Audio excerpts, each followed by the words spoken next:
직접 사무엘에게 계시의 말씀을 주시는 겁니다. 어떤 내용을 주시냐 하면 16절에 내일 이맘때에 내가 베냐민 땅에서 한 사람을 내게로 보내겠다. 너는 그에게 기름을 부어 내 백성 이스라엘의 지도자로 삼으라. 그가 내 백성을 블레셋 사람들의 손에서 구원하리라. 내 백성의 부르짖음이 내게 상달되었으므로 내가 그들을 돌보노라 하셨더니. 자, 지금 하나님이 주신 계시가 보면요, 엄청납니다. 어쨌든 사무엘과 하나님 사이에서는 이제 왕정 제도가 들어올 것이라는 것에 대한 것들은 이제 충분히 다 공유가 된 상태인데, 아직 이제 백성들에게는 왕을 세운 그런 상태는 아니었죠. 그 상태에서 하나님께서 사무엘에게 말씀합니다. 내일 베냐민 사람 하나가 올 거야. 너는 그 사람에게 기름 부어라. 그가 내가 세운 왕이다. 지금 블레셋이 많이 쳐들어오고 있는데, 물론 사무엘이 잘 막아내기는 했지만 여전히 블레셋의 공격이 계속해서 진행되고 있습니다. 그래서 내가 이 블레셋의 손에서 건져내리라. 이 왕을 통해서 내가 건져낼 것이니 너는 내일 오거든 그 사람에게 기름을 부어라. 이제 그렇게 하나님께서 계시를 주십니다. 하나님께서 이렇게 선지자를 통해서 미리 당신의 뜻을 다 알려주시는 겁니다.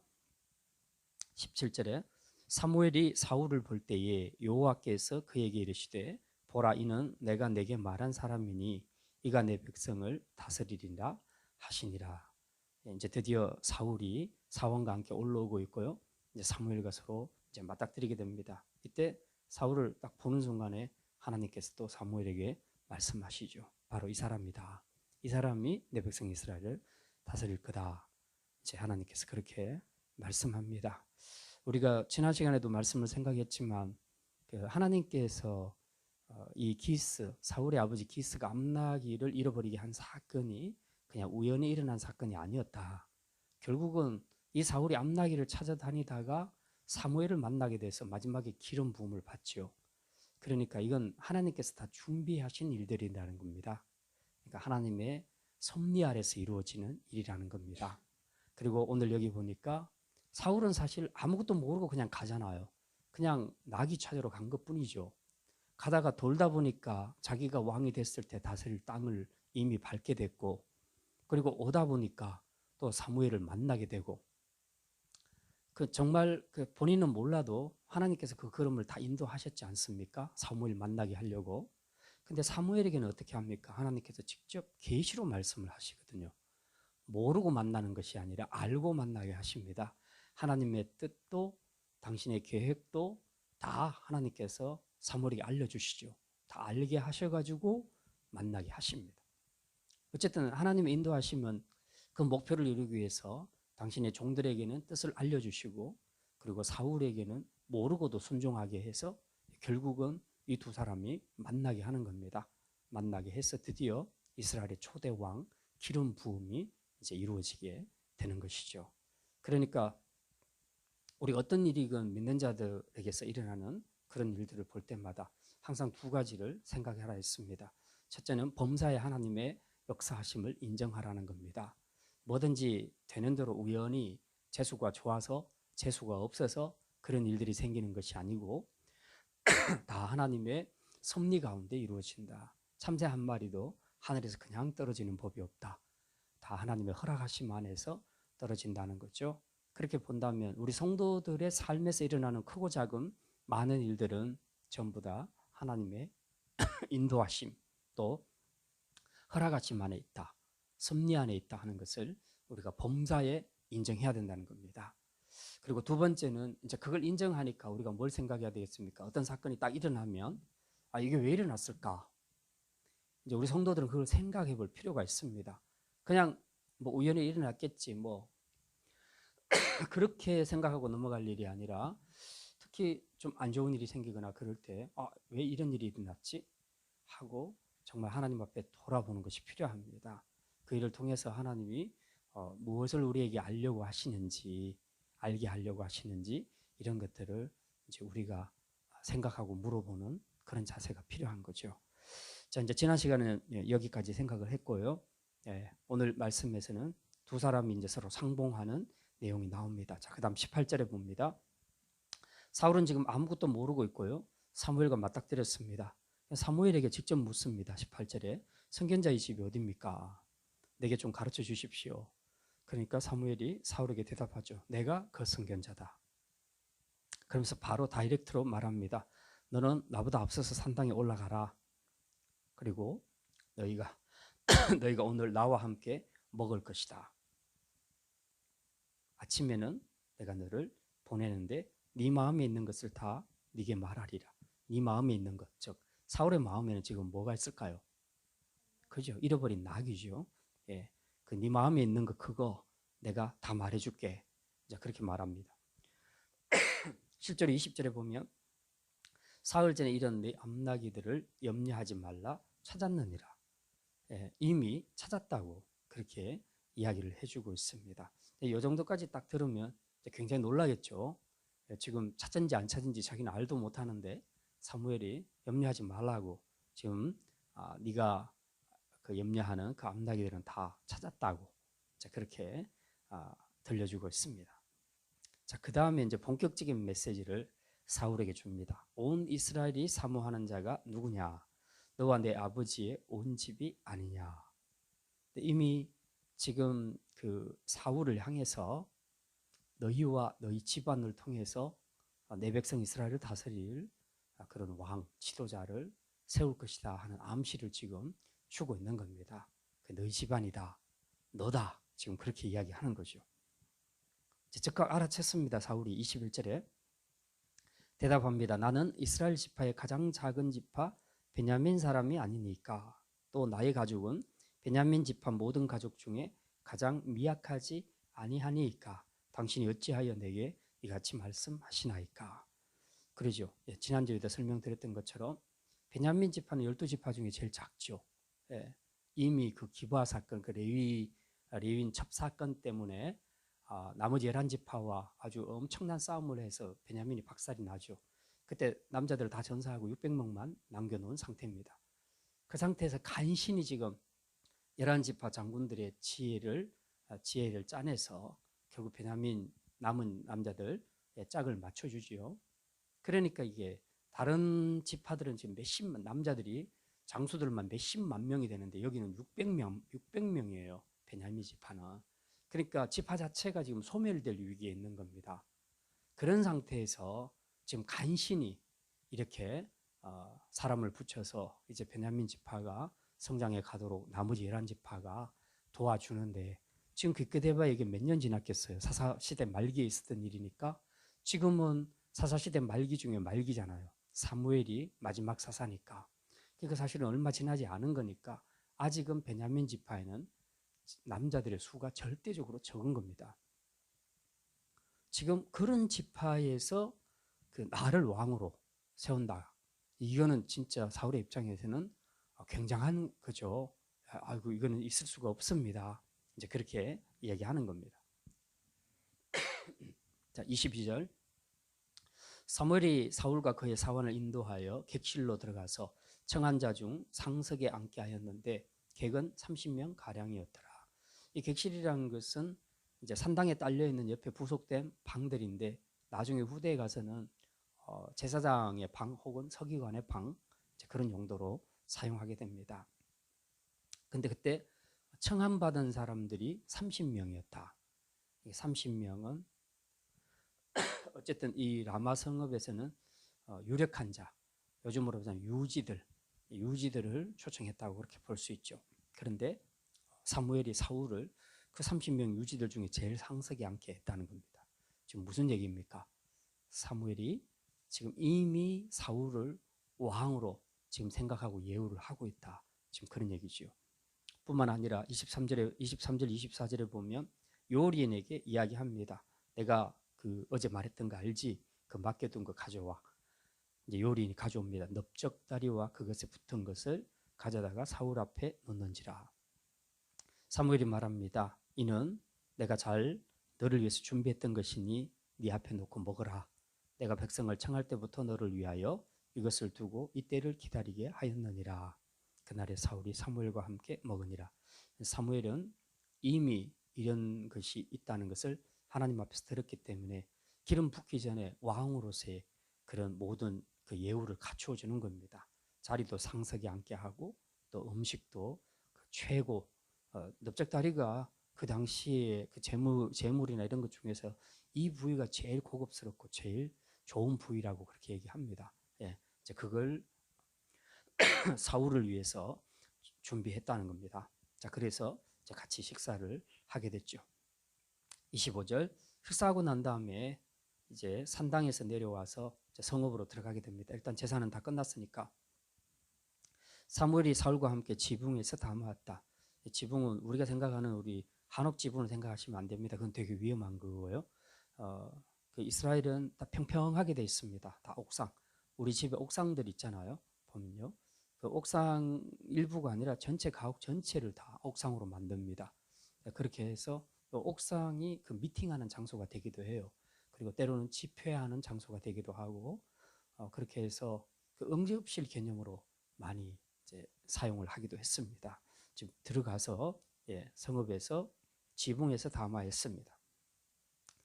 26절에 그들이 일찍 일어날 새 동틀째쯤이라 사무엘이 지붕에서 사울을 불러 이르되 일어나라 내가 너를 보내리라 하며 사울이 일어나고 그 두 사람 사울과 사무엘이 함께 밖으로 나갔다. 그러니까 그 전날 지금 옥상에서 둘이서 이야기를 했죠. 무슨 이야기를 했겠습니까? 아마도 지금 이스라엘의 지금 정치적인 상황이 이렇다. 그리고 이미 하나님은 왕정제도를 승인하셨다.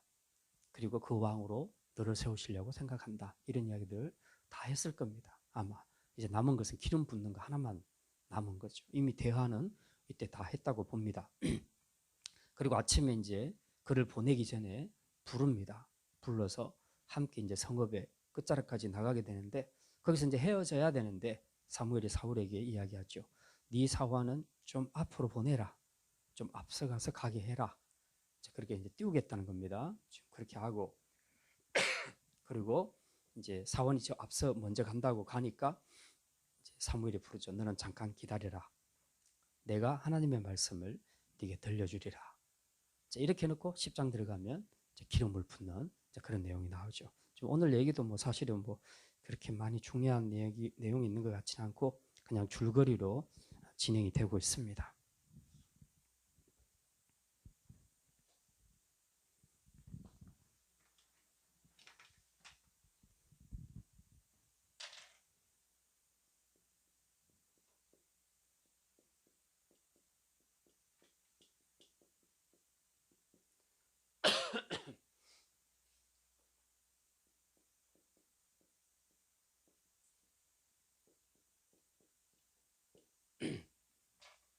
자, 오늘 하나님께서 사울을 불러서 기름 붓는, 그러니까 기름 붓기 직전까지 내용이 오늘 본문에 기록이 되어 있습니다. 하나님께서 사울을 부르셨습니다. 사울을 왕으로 부르십니다. 자, 이제 이 사울을 세운 사건과 관련해서 우리가 좀 말씀을 생각하려고 합니다. 하나님이 사울을 부르셨다는 사건, 이 사건이 주는 의미가 뭐냐? 하나님의 이것도 역시 하나님의 주권입니다. 하나님의 주권. 하나님이 부르셨다는 거예요. 그러니까 우리는 지금 막 투표를 하고 그렇게 해서 뭐 리더를 세우지 않습니까? 그런데 그게 아니고 하나님께서 직접 사울을 왕으로 세우시겠다는 겁니다. 이건 하나님의 주권입니다. 그러니까 하나님의 주권이라는 얘기는 무슨 얘기냐면 인간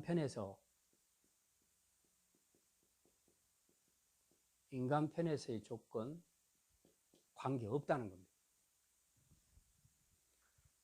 우리는 뭔가 어떤 집단에서 최고 지도자가 되려면 여러 가지 스펙을 갖춰야 됩니다. 학력도 좋아야 되고 또 여러 가지 했던 여러 가지 경력들도 좋아야 되고 아무튼 샅샅이 조사했을 때에 사람들에게 흠잡힐 것이 별로 없고 그리고 그 좋은 일을 많이 한 사람, 객관적으로 충분히 인정받을 만한 실력 있는 사람, 그런 조건을 갖춘 사람을 뽑게 되지요. 그건 전부 다 인간 편에서 조건을 보는 것입니다. 그런데 하나님이 주권적으로 뽑았다는 얘기는 이거하고 별로 관계없다는 얘기입니다. 하나님이 주권적으로 뽑으셨다. 사울을 부르셨다. 그러니까 아까 베냐민 지파는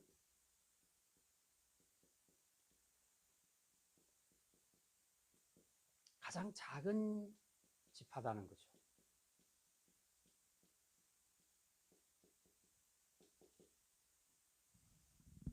이제 겨우 남자들 600명이에요. 한 지파가. 다른 지파는 몇십만 명 되는데 여기는 몇백 명밖에 안 되는 그런 지파예요. 왜 하나님께서 이런 제일 작은 지파에서 왕을 세우셨을까? 우리가 생각할 때 비율적으로 안 맞잖아요. 만약에 저 시골에 있는 사람을 뽑아서 대통령을 세운다는 거 하고 그래도 기왕이면 서울특별시에서 그죠? 좋은 대학교 나와서 스펙이 확실한 사람을 뽑는 거 하고 객관적으로 봤을 때 누가 더 낫겠냐? 시골에서 이장하던 사람 뽑는 것보다 그죠? 서울에서 그런 확실한 스펙을 가진 그런 경력자를 뽑는 것이 더 타당하다는 생각이 들 수 있겠죠. 그러면 다른 지파들도 그런 생각을 할 거 아닙니까? 유다 지파나 이런 데는 세력이 굉장하잖아요. 우리가 그 민수기 성경 퀴즈 할 때 봤지만 군사들 수도 굉장히 많잖아요. 세력으로 봤을 때는 제일 강대하죠. 이런 지파들이. 근데 그런 지파에서 뽑으면 좋겠는데 안 뽑고 제일 작은 지파에서 뽑았다는 거죠. 하나님의 주권입니다. 하나님의 주권. 하나님은 인간 편에서의 주권 이런 거 별로 안 본다는 거죠. 우리 인간들은 외적인 걸 많이 봅니다. 외적인 조건들을 굉장히 많이 보죠. 그러니까 뭐 사울이 키도 엄청 크고 잘생겼고 귀걸이 장대하고 그러니까 정말 왕하기 합당하다. 사무엘도 그런 생각을 했었죠. 사무엘은 또 그 이새의 아들을 이렇게 선볼 때도 그랬잖아요.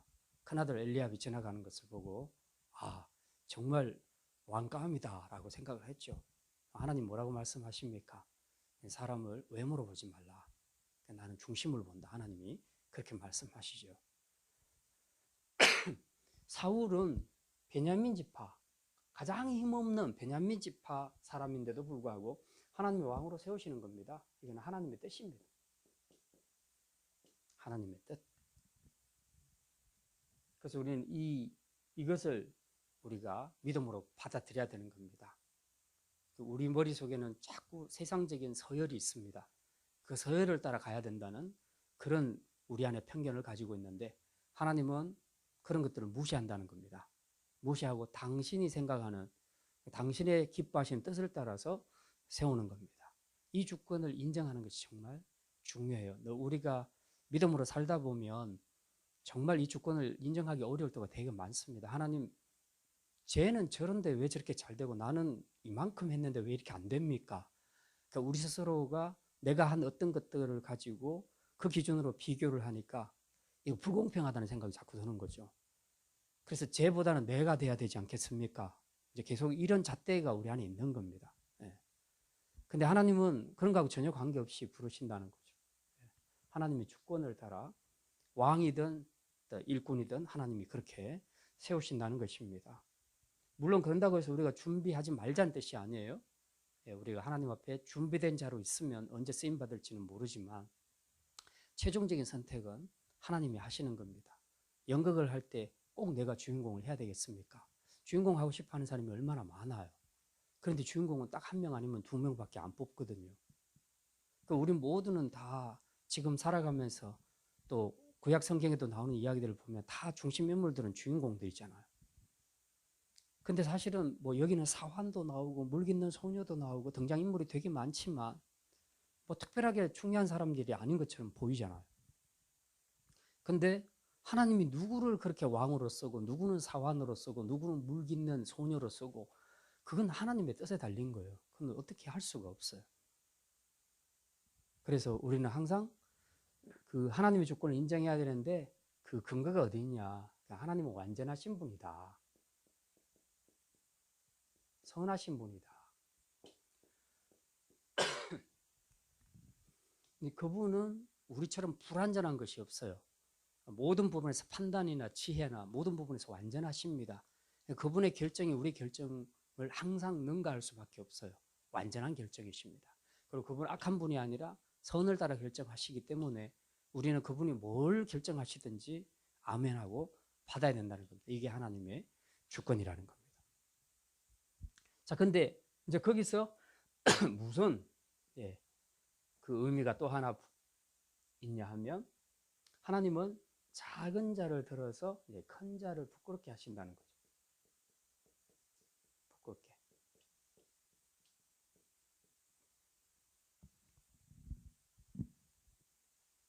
이제 세상에 교만한 사람들은 대부분 보면 많이 배운 사람, 많이 가진 사람, 그리고 높은 직위에 있는 사람, 이런 사람들이 교만할 가능성이 크죠. 당연히 또 교만합니다. 교만하게 되죠. 그러니까 세상 사람들이 그렇게 사니까 하나님께서는 그런 사람을 만약에 불렀다. 학교도 제일 인류대학교 나오고 그리고 정말 똑똑하고 건강하고 잘생기고 그런 사람을 딱 뽑아주고 왕으로 세웠다. 그러면 이 사람이 어떤 생각을 하겠습니까? 자기가 잘나서 된 줄 알 거란 말이죠. 자기가 잘나서. 하나님 나라 일도 마찬가지예요. 하나님이 그런 사람을 뽑아서 만약에 쓰신다면 본인이 사역하면서 생각할 때 내가 이렇게 잘나서 하나님이 쓰시는구나. 그래서 자기가 하는 사역에서 어떤 열매가 맺힐 때마다 자기가 다 한 것으로 생각할 수 있다는 거죠. 내가 역시 똑똑해야 돼. 그래야 이런 사역을 잘할 수 있어. 계속 그런 생각을 할 수 있다는 거죠. 그러면은 하나님이 세워서 일을 시켰는데 열매는 자기가 가져가는 거죠, 영광은. 그러니까 하나님이 봤을 때 이건 아닌 거거든요. 근데 많은 인간들을 세워보니까 다 그런 거예요. 그래서 하나님은 낮은 자를 들어서 쓰십니다. 전혀 아니라고 생각해서 하나님 나 못해요. 난 절대 못해요. 그런 사람을 뽑아서 쓰시는 거예요. 쓰시면 썼는데 이 사람이 순종해서 정말 좋은 열매를 많이 맺게 됐을 때 어떻게 생각하겠습니까? 내가 잘났어 그랬어. 그러겠어요? 아니죠. 다 주님이 하셨습니다. 난 정말 이거 못할 사람이에요. 근데 주님이 하셔서 이렇게 된 거예요. 라고 고백하게 될 때 주님이 영광 받게 되잖아요. 그러니까 사역에서는 종종 하나님께서 자주 이런 사람을 쓰신다는 거죠. 마음만 준비되어 있으면 돼요. 마음만. 나머지 준비하지 말라는 뜻은 아니지만 어쨌든 사람을 봐가면서 하나님이 쓰실 때에 하나님의 영광을 드러낼 수 있는 사람, 그런 사람을 하나님이 쓰시려고 생각한다는 거죠. 그러다 보니까 자주 하나님은 작은 자를 들어서 큰 자를 부끄럽게 한다. 그렇게 말씀하는 겁니다. 세상에서는 많이 배우고 많이 가지고 높은 지위에 있는 사람들이 어깨에 힘을 주고 그렇게 살지만 이 신앙의 영역 안으로 딱 들어오기 시작하면 하나님께서 그들을 부끄럽게 만들어 버리신다는 거죠. 자기보다 훨씬 못한 사람 들어가지고 쓰심으로써 이제 그들을 부끄럽게 하신다는 겁니다. 그러니까 이런 그 하나님이 왜 사울을 부르셨을까를 생각할 때에 이제 이런 부분들을 우리가 좀 생각을 해야 되는 거죠.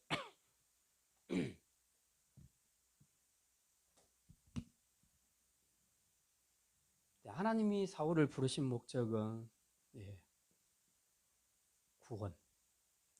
구원 사역으로 부르셨습니다. 누구로부터? 블레셋으로부터.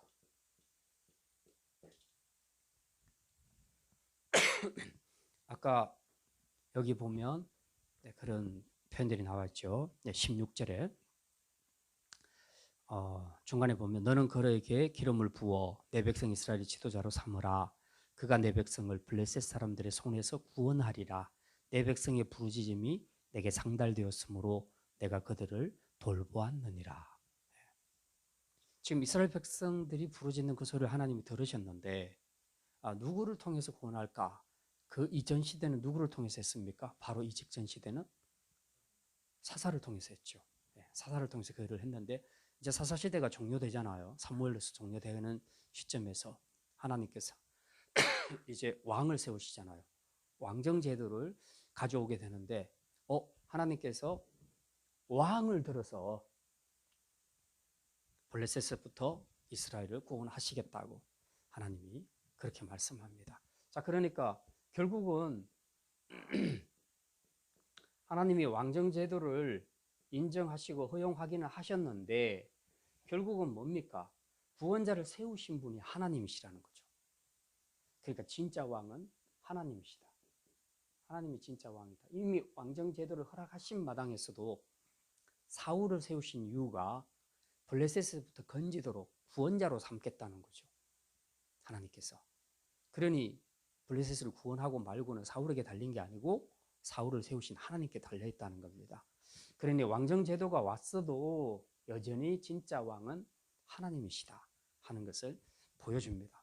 그러니까 백성들의 생각과는 굉장히 다르게 진행하는 거죠.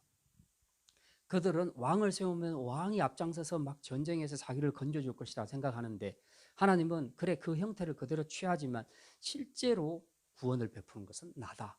내가 사울을 이 전쟁에서 구원하는 구원자로 내가 세우겠다. 하나님께서 그렇게 말씀하시는 겁니다. 그러니 진짜 왕이 누군가가 왕정 제도 안에서도 진짜 왕이 누군가가 확실하게 드러나게 되죠. 사울이 이걸 인식을 해야 되는 겁니다. 사울이. 자기가 왕이 됐을 때도 자기가 이 목적 때문에 부름받았다는 것을 사울이 인식을 해야 돼요. 인식을 해야만 진짜 왕은 자기 위에 계신 하나님이라는 걸 알고 그 하나님을 잘 섬길 거 아닙니까? 그리고 그 하나님이 허락하시면 나가서 싸우면 이기는 거죠. 하나님이 도와주시니까. 근데 이제 나중에 보면 이 처음에 마음이 자꾸 변질되잖아요. 사울이. 처음에는 사울이 아주 이 하나님의 뜻을 잘 받아들였죠. 예. 아무튼 이제 하나님이 사울을 부르신 사건은 굉장히 뜻밖이라는 겁니다. 예. 보통 사람으로서는 생각하기 힘든 사람을 하나님이 골라냈다는 거죠. 근데 그것은 다 하나님의 주권이었고 하나님은 작은 자를 들어서 큰 자를 부끄럽게 하시려고 종종 하나님의 영광을 나타내기 위해서 하나님은 작은 자를 들어 쓰신다 하는 것을 보여주고요. 그 다음에 왕정 제도를 비록 허락하셨지만 진짜 왕은 하나님이시다. 사울을 세우신 분은 하나님이시다 하는 것을 분명히 보여주고 있습니다. 자, 이제 그 다음에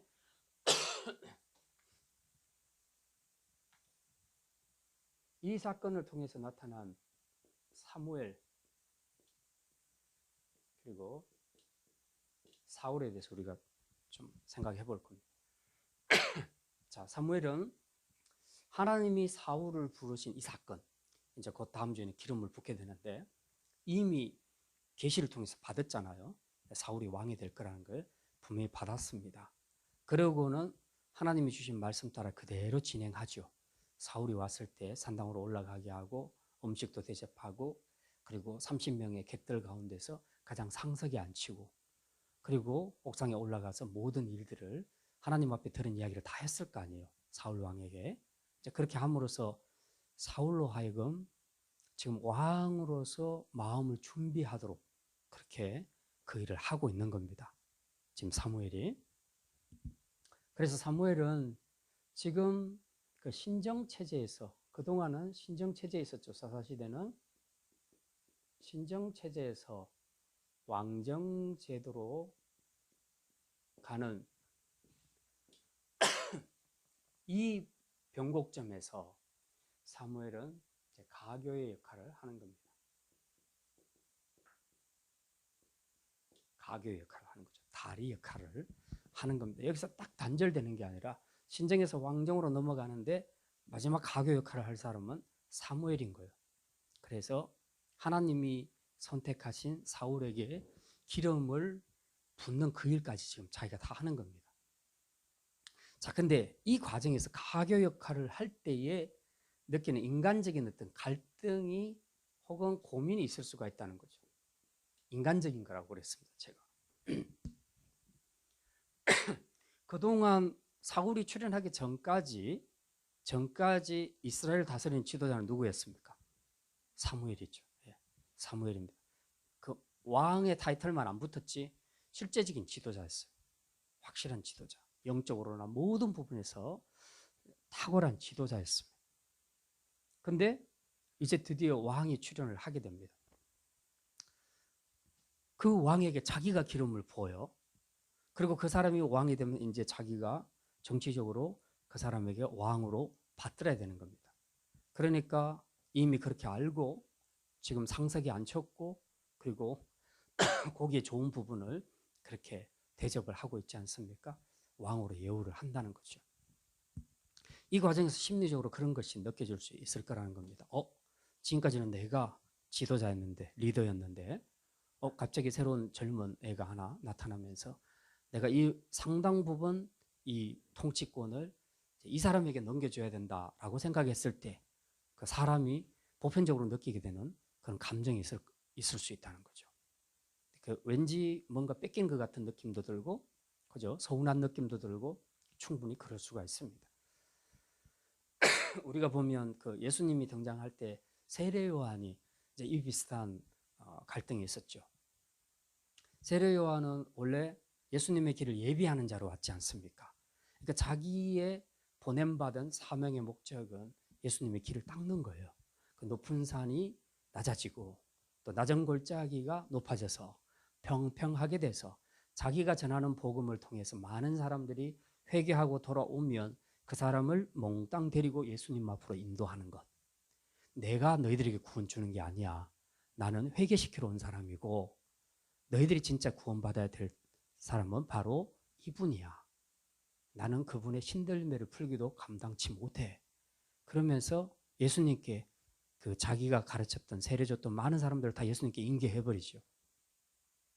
예수님이 처음 출연했을 때에 따르는 제자는 세례 요한의 제자가 훨씬 많았어요. 예수님 제자보다. 세례 요한을 모든 사람들이 요단강에 와서 전부 세례를 받으면서 전부 세례 요한만 외치는 거예요. 예수님이 등장해도 몰라요. 예수님 미미했어요. 그냥 제자 12명 데리고 다니는 그 정도였어요. 근데 세례 요한이 예수님이 등장하니까 보라, 세상 죄를 지고 가는 어린 양이로다. 그렇게 소개하면서 바로 그분이 누군가를 소개하죠. 그리고 나는 그분의 신들매를 풀기도 감당치 못하겠노라. 나는 물러서 세례를 주지만 저분은 불과 성령으로 너희들에게 세례를 준다. 그렇게 말씀을 하시죠. 말씀을 하면서 몽땅 자기 수하에 있는 모든 제자들을 전부 다 보내지 않습니까? 예수님께로 예수 믿어야 된다고. 그렇게 보내죠. 인간적으로 봤을 때 그렇게 하기가 되게 어렵거든요. 자기의 기득 세력이 있는데 그걸 다 내려놓고 넘겨준다는 건 쉽지 않아요. 물론 자기가 예수님의 길을 예비하는 자로 오기는 왔지만 그래도 인간으로서 자기의 기득권, 그게 월등히 큰데 그걸 새로 출연한 그분에게 다 내어준다는 것은 굉장히 인간적으로 어려움이 많이 있을 수가 있습니다. 그런데도 불구하고 그는 그 일을 했다는 겁니다. 무슨 얘기입니까? 상황을, 정황을 보지 않는다는 거죠. 뭘 봅니까? 자기 사명을 보는 겁니다. 자기 사명이 어디까지인가를 보는 거죠.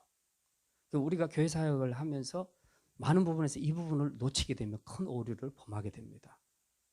그러니까 하나님이 나에게 주신 사역이 여기까지인데 근데 그 월권하는 경우들이 있단 말이죠. 가끔씩. 그렇게 해서 자기가 뭘 잘하고 이렇게 하면 사람들이 좋아하고 막 이렇게 하니까 자기 마음이 자꾸 높아져서 월권을 하게 됩니다. 그래서 자기가 뭐가 되는 양 그렇게 생각해서 나중에는 이렇게 내려놔야 될 때도 못 내려놓는 거예요. 그게. 그러니까 왠지 이거 내려놓으면 뭐 자기가 인기가 떨어지고 또 아니면 그 자기의 존재감이 없어지고 그렇게 생각을 하는 거죠. 분명히 그런 사람들이 교회 일은 열심히 하는데 그런데 그런 부분들 때문에 교회 공동체를 굉장히 어렵게 하고 그리고 목회자의 목회 사역도 굉장히 어렵게 하는 그런 부분들이 생길 수 있다는 거죠. 그게 왜 그런 문제가 생기냐? 자기 사명의 자리를 한계를 못 보는 거예요. 하나님이 자기를 어디까지 세웠는가를 생각해야 됩니다. 예를 들면 주일학교 부장으로 세웠으면 주일학교 부장 역할을 잘하면 되는 거예요. 근데 막 중고등부나 청년부에 가가지고 막 이리저리 간섭을 하고 막 그렇게 하면 안 되겠죠. 예전에 그런 사람이 하나 있었어요. 자기 영역도 아닌데 가가지고 막 얘기하는 거예요. 막 지시하고 가르치고 막 그러는 거예요. 그렇게 하면 안 돼요. 교육기관에는 각 분야의 부장들이 있고 교사들이 있으니까 그렇게 상의하고 자기들이 처리할 수 없는 것은 교장인 담임 목사에게 와서 상의를 해서 문제를 풀면 돼요. 근데 다른 기관에 이래라 저래라 그렇게 말하는 것은 합당하지 않아요. 물론 이제 서로 마음이 통해서 서로 이렇게 건의는 할 수 있겠지만 그런 부분들은 조심해야 되는데 어쨌든 자기 사명의 자리 이 부분을 잘 인식해야 우리가 교만하지 않을 수가 있습니다. 그리고 사람이 자기 능력으로 자꾸 하려고 하면요, 두 가지 현상이 나타나요. 일에 열매가 맺히고 자꾸 좋게 되면 교만해집니다. 아, 내가 잘하고 있구나. 교만합니다. 그리고 일이 잘 안 되면 막 낙심하고 우울증에 빠져버립니다. 아, 나는 왜 이거밖에 안 될까 이래요. 다 문제가 뭐냐면 자기 힘으로 하니까 그래요. 자기 힘으로. 하나님이 우리를 세우셨을 때는 너 열매를 많이 맺어야 돼 이렇게 세운 게 아니에요. 그냥 너 자리를 지키고 충성해. 네가 맡은 일에 충성만 하면 돼. 열매는 내가 알아서 줄 거야. 근데 이걸 자기가 맺으려고 자꾸 하는 거예요. 물론 이제 열심은 좋은데 그렇게 자꾸 하다 보면 인간적인 것이 항상 앞서게 되는 거죠. 그래서 잘하면 교만해지고 못하면 자꾸 좌절하고 우울증에 빠지고 그런 겁니다. 왜 우울증에 빠져요? 하나님이 주신 자리 그냥 충성하면 되고 열매 없으면 열매 없는 대로 가는 거죠. 하나님이 허락하시는 것은 열매를 허락하시는 것은 하나님의 때에 달린 거예요. 우리는 우리가 열매 맺으려고 할 필요가 없어요. 그분의 뜻을 따라 열심히 충성하면 되는 거예요. 그냥. 지금 결국 그런 문제죠. 사무엘 같은 경우는 자기 역할을 분명하게 알았어요. 지금 신정체제에서 왕정체제로 넘어가는 이 와중에서 정말 어떻게든 매끄럽게 정권을 이양시키고 그리고 하나님의 백성들이 잘 살 수 있도록 구원받을 수 있도록 하나님의 뜻을 따라 자기가 맡은 일은 요 가교 역할이다. 그래서 비록 이 직전까지는 자기가 거의 통치자로서 그런 영향을 발휘했지만 이제부터는 넘겨주는 거죠. 사울이 왕 되면 넘겨주는 거죠. 그게 인간적인 약간 그 서운함이나 또 어떤 그런 것들이 느껴질 수 있다 할지라도 그걸 극복해야 되는 거예요. 이것이 바로 신정주의입니다. 신정주의. 이게 신정주의 자세예요.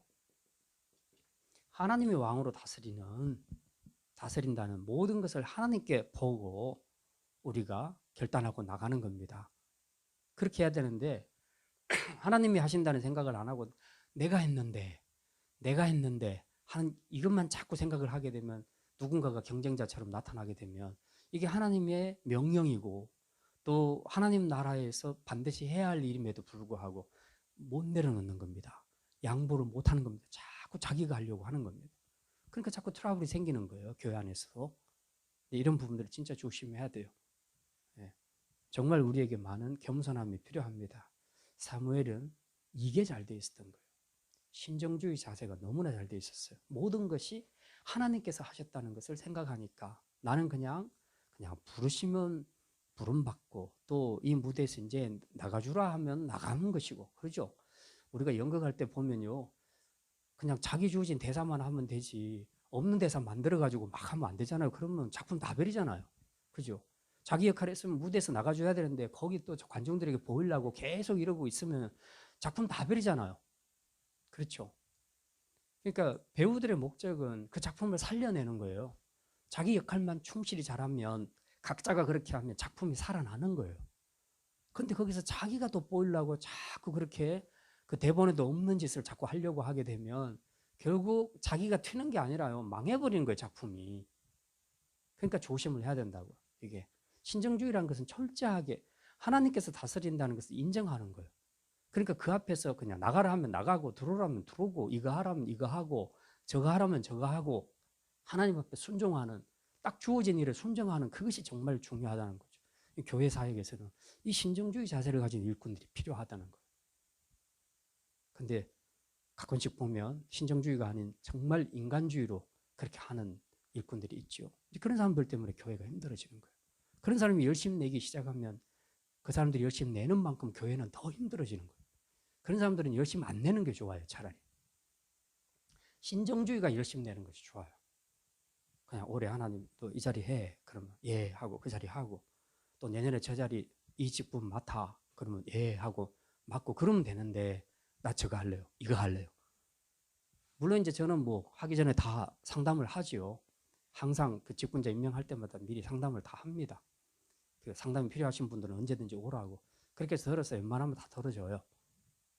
그런데 최종적인 결정이 내려지면 이제 본인들이 순종하는 것이 필요한 거거든요. 그 자세는 신정주의에서만 가능한 거예요.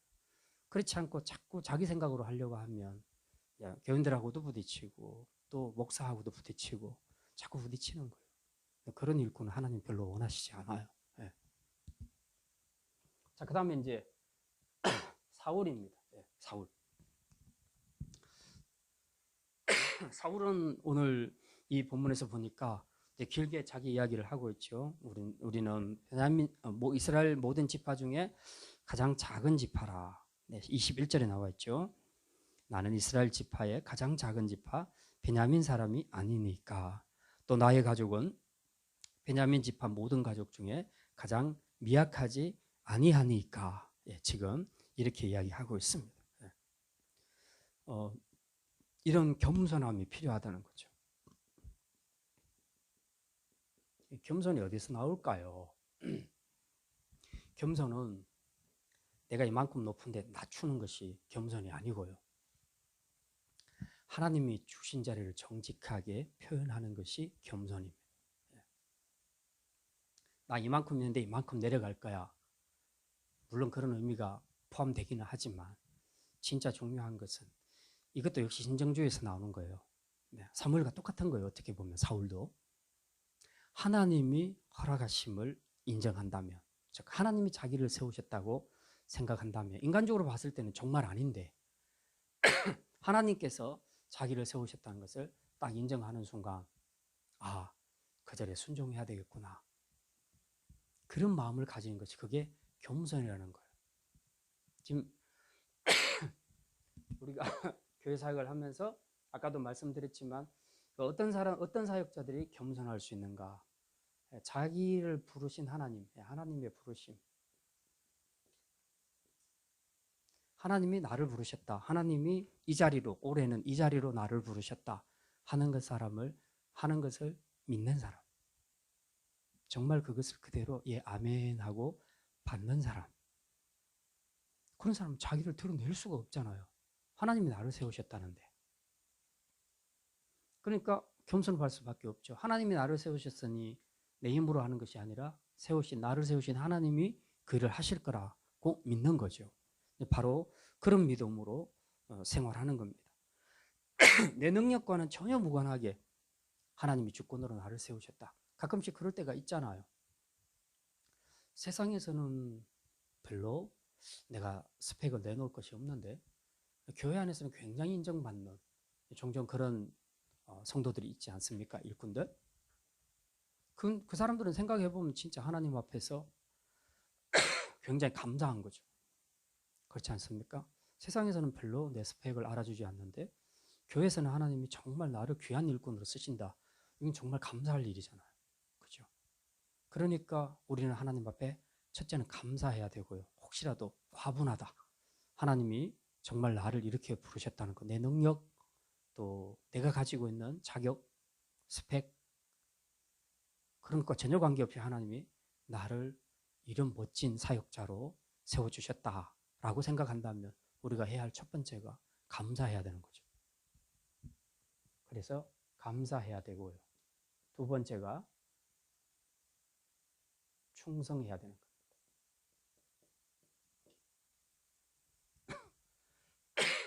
자격도 없는 나를 이렇게 부르셨는데 너무 감사한 거죠. 감사하면서 생각해 보니까 하나님이 나를 이렇게 부르셨으니까 나는 이제 정말 하나님 나를 위해서 충성해야 되겠구나 하고 열심히 충성 다하는 거. 이 두 가지만 잘하면 되는 거예요. 이 두 가지만.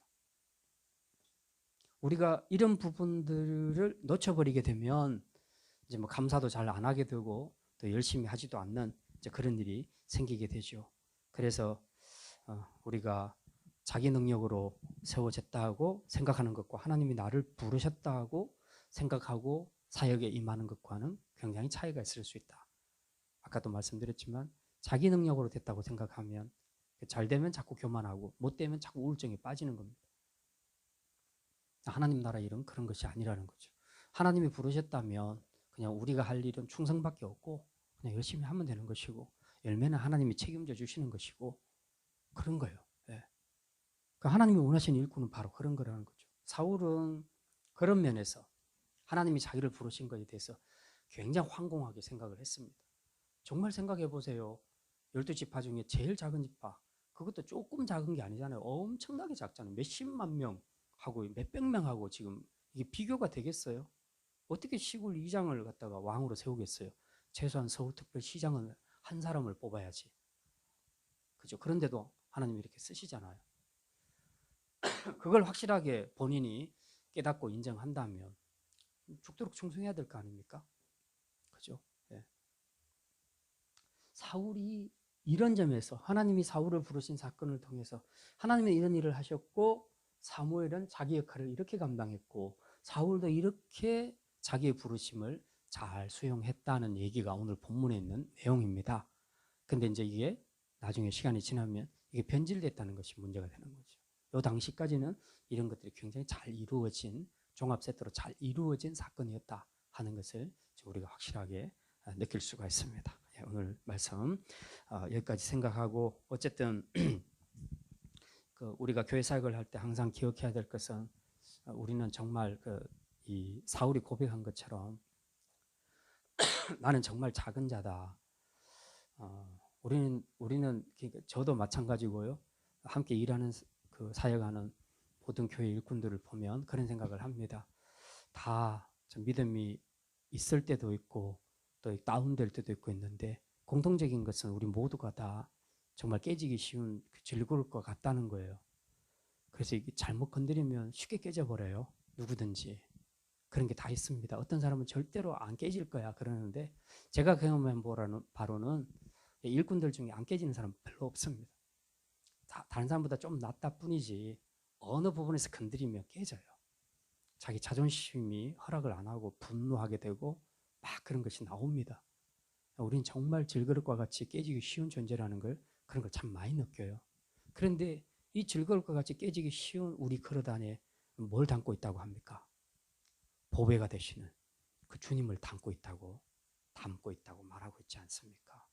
우리 그릇 안에 주님을 담고 있어요. 이 보배를 우리가 담고 있어요. 우리는 질그릇과 같아서 별 볼 일 없는데 이 별 볼 일 없는 우리 안에 우리의 사역 안에 주님이 와 계신다는 거죠.